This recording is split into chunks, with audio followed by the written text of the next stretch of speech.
শিক্ষক বদলির প্রতিবাদে আবারও রাস্তায় নামলো শিক্ষার্থীরা। এবারের ঘটনা ধনপুর বিধানসভা কেন্দ্রের অন্তর্গত ভবানীপুর গ্রাম পঞ্চায়েত এলাকায়। উত্তর দুর্লভপুর হাই স্কুলের শিক্ষার্থীরা বিজ্ঞান ও কলা বিভাগের দুইজন শিক্ষক বদলির প্রতিবাদে সোনামুড়া রাজনগর রাস্তা অবরোধ করেন।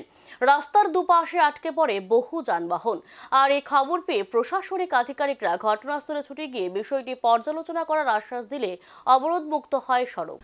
রাস্তা অবরোধের ঘটনা এখন যেন নিত্যদিনের বিষয় হয়ে দাঁড়িয়েছে রাজ্যে। প্রায় প্রতিদিনই রাজ্যের কোথাও না কোথাও নানা সমস্যার সমাধানে দাবিতে রাস্তা অবরোধে সামিল হচ্ছেন একাংশ মানুষ। আর তাতে করে স্বাভাবিকভাবেই দুর্ভোগে পড়ছেন যান চলাচল থেকে শুরু করে পথ চলতি সাধারণ মানুষ। বিদ্যুৎ, রাস্তাঘাট, পানীয় জল থেকে শুরু করে শিক্ষা প্রতিষ্ঠানের শিক্ষক বদলির প্রতিবাদেও রাস্তায় নামছেন শিক্ষার্থীরা।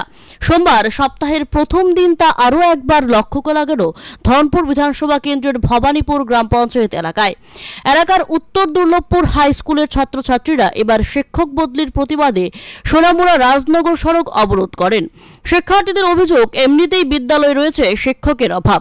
পর্যাপ্ত শিক্ষক না থাকার কারণে প্রতিনিয়ত ব্যাহত হচ্ছে পঠন পাঠন। বারবার পর্যাপ্ত শিক্ষক প্রদানের দাবি জানিয়েও আশ্রয় নেই কোনো সুফল। এর মধ্যে আবার বিদ্যালয়ের বিজ্ঞান ও কলা বিভাগের দুজন শিক্ষককে বদলি করা হয়। আর এই খবর ছড়িয়ে পড়তেই তীব্র ক্ষোভে ফেটে পড়েন ছাত্রছাত্রীরা।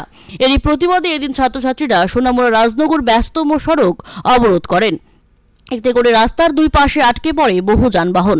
আর এই খবর পেয়ে দ্রুত অবরোধস্থলে ছুটে যায় স্থানীয় থানার পুলিশ। ছুটে আসেন শিক্ষা দপ্তরের আধিকারিকরাও। পরে প্রশাসনিক কর্মকর্তারা বিষয়টি পর্যালোচনা করে প্রয়োজনীয় ব্যবস্থা গ্রহণের আশ্বাস দিলে অবরোধ মুক্ত হয় সড়ক। তোমরা কি জন্য করছো? তোমরা কোন টিচার নাই তোমাদের?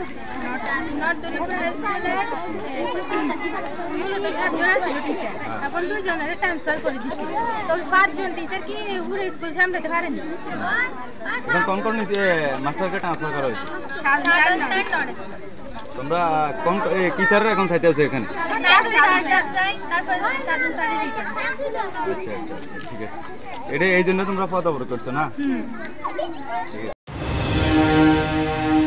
Bureau report, search India TNN।